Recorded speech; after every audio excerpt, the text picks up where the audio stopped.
Araka nefa nambara teo dia ny 20 jona dia tsy mijano fety-pirenena fotsiny ihany fa fety ihany koa ho fankalazana ny joroan'ny filohalonda malagasy.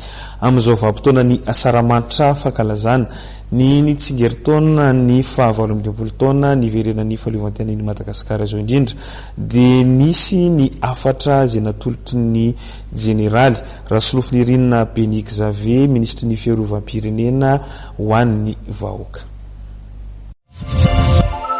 Tongondray ty ny tsingeritaona niverenan'ny fahaleovantenan'ny firenena malagasy ny daty 20 jona 1970. Daty nambarana ampahabe-maso ihany koa ny nijoroan'ny filohalondahy malagasy.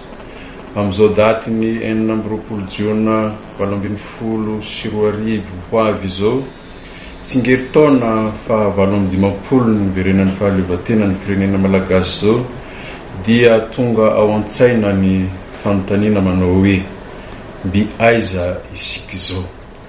Fanontaniana mipetraka amiko izay manoloana anareo sy aminareo mijery sy mihaino ahy ary ho antsika olo-pirenena malagasy rehetra na ny monina eto Madagasikara na ny any ivelany.